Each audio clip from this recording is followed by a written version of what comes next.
Nagyaman ni punong barangay Elviro Agoo iti barangay Davila pasukin Ilocos Norte dagiti nang ipaay iti tulong kini Alvin Plazos Kalpasan nga iso nakasurvive itay kalabes gapo iti panagpukaw na gagayem kenabsat kabayatan iti napanagkalap iti taaw mga kaibigan. Intay buyaen dati parikisarsarita ti JCQ Online TV channel kanyan.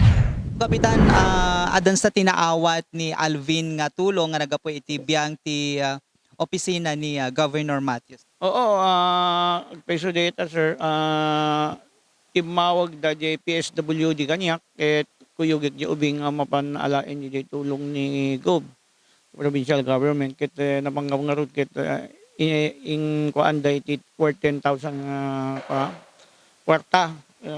Ken hala nga dayta met kidi ada pa mun una di kaalaw da iti ubing nagado 5 sako nga worth of digiti goods ti in kuadat iti so nga thank you very much po Gov ken di provincial government ti ayat ken alistudo anang tulong ka iti nasa pulan tayong ubing nga nagpukaw iti unig ti 8 days. So kalpasan dito napasama kanya na apo kumusta tatan iti monitoryo iti biyang ni Alvin Plazos.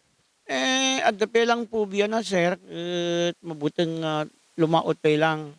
Saka na lang po pag talagang medyo gumagandaan ang panahon ko na kanyak. Makita ko lang nga pala buteng na. So, very timingly di tulong ti gobyerno, provincial, ken kuan at adape lang usarin ti pamilya naglalo ket isu da met ti breadwinner. Isu na met ti breadwinner taldo nga kakabalay.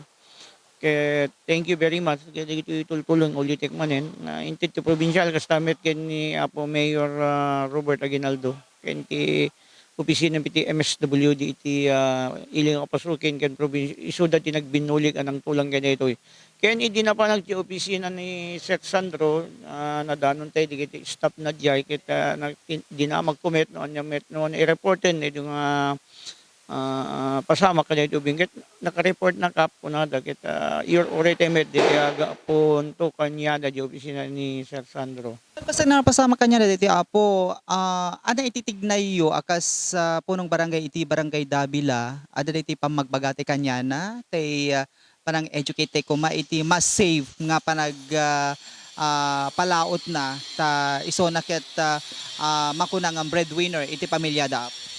Oo, binagbagante isunan kit kunana ket tama yung kuan kapitan sabi niya yung life vest dapat may life vest na kami lahat-lahat kunana gid dito may isang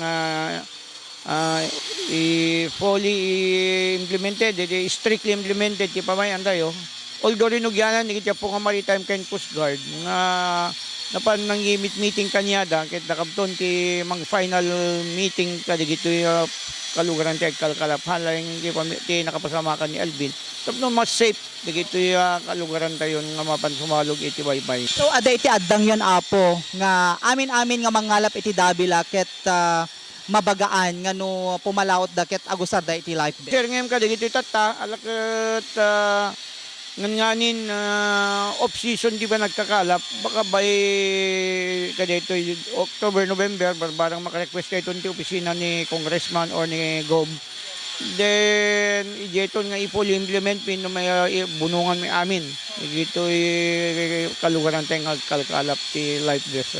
Kabaw dyan na apo dito man panagyaman mo karayso amin nga timulong iti karaytoy panakayawid ni Alvin Idi at the same time dagiti nang ipaay iti cash ken dagiti goods para iti biyang na ken ti pamilya na apo. Alakit thank you very much apo alak tayo nga gundawat agyamang nga da kayo amin nga timulong manipud iti opisina ni Apo Mayor Robert Aguinaldo digiti apo nga Coast Guard Maritime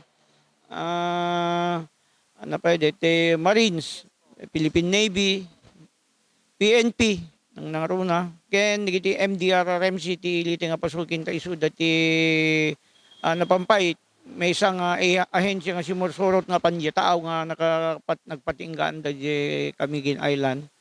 Thank you very much amin kada kayo apo. Nang naruna met ti tulong pa ni Apo Governor Matthew. Thank you very much sir. Talagang no damin ay bagatayo